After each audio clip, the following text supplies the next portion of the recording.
It's very helpful to remember that there are some duties that parents have toward children which are not actual parenting. I'm going to say that again.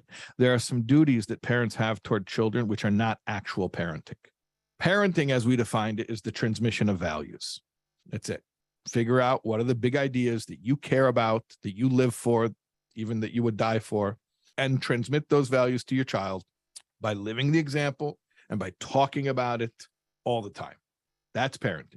However, there's some other stuff that we also do as parents. It's not parenting, but it's part of our list of responsibilities.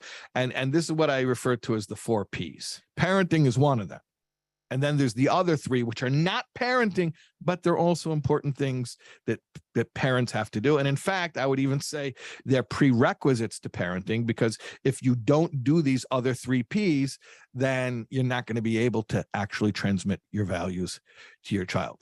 And these other 3 Ps are policing, providing, and protecting. Okay, policing, providing, protecting. And I'm going to explain what each one of those is.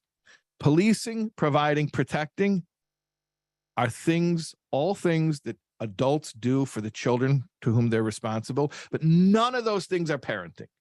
None of those things are the transmission of values. Let me make it very clear. Policing means sometimes you have to break up a fight. That's not parenting. You're not teaching any values. The mistake we make is when we think that because we policed, we actually transmitted a value. And then we get frustrated. But I taught you this. You didn't teach him anything. Like I told you, I still get tickets for speeding. The tickets didn't teach me anything.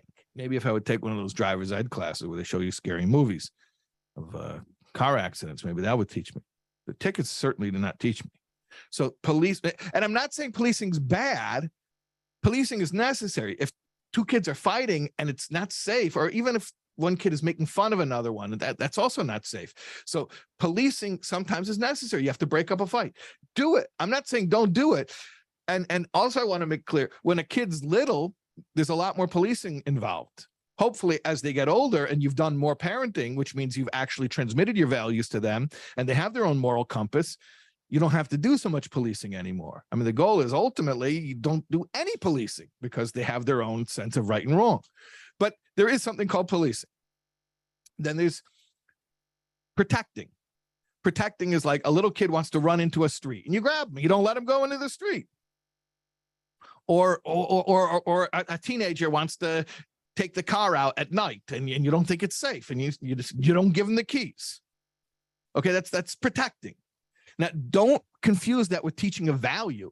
Don't think because I told my teenager, no, I'm not going to let you drive. It's not safe. Please don't confuse that with having transmitted to them a value. You did not teach them a value. You did something important. It is important to protect your children, but that's not transmitting the value. And then there's providing. Providing means, on the most basic level, your child should have food, clothing, shelter.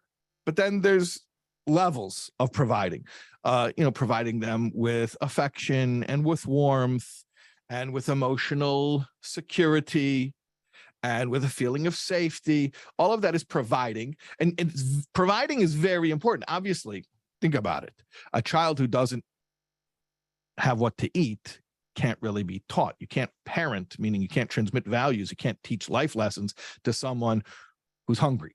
And the same thing is even the spiritual or emotional intangible needs that a child has, not just that a child needs to eat and have a dry bed to sleep on and clean clothes, but then even the intangible needs that a child has. Obviously, it's important under the rubric of providing that we provide those things for our children as well, because a child, for instance, who doesn't feel emotionally safe, because you haven't provided that for them, you're not going to be able to parent to them. You can't transmit values to them because the person's not going to be teachable. They're not going to be receptive to learning big ideas, abstract ideas of right and wrong when their body isn't safe, even if it's not a physical threat, even if it's just, a emotional threat. So those things are very important: policing, providing, protecting, but none of them are parenting. So here's the thing. I want you to be cognizant of the fact of when you're policing, providing, protecting, and when you're actually parenting. When you have little kids, a lot of the relationship is policing, providing, protecting, and less of it is actual transmission of values, which is the real parenting. But as they get older, then it's less policing, providing, protecting, and it's more and more real parenting. And please be aware, when you engage in policing, providing, protecting, that it's important to do it. It's your duty to do it. If you don't do it, you're not going to be able to parent, because a child who isn't safe and taken care of can't learn. But at the same time, I'm asking you, please don't confuse those two different categories and think, which a lot of parents make this mistake, that because you did the policing, providing, protecting, that your child learned anything. A lot of parents, all they do is policing, providing, protecting. In fact, there are parents who are wonderful people, devoted people, and they're really, really good at policing, providing, protecting. They do a lot of it and they do it well, but they don't do any actual parenting. They don't actually transmit their values to their children. And then they end up being very frustrated and confused and not understanding what went wrong. Hey, this is Rabbi Shais Taub. You were just watching a clip from my 6-week online parenting course, which I offer about once or twice a year. We're opening up enrollment right now for another cohort of that course. If you want to get in on it, there's information how to register in the description of this video below.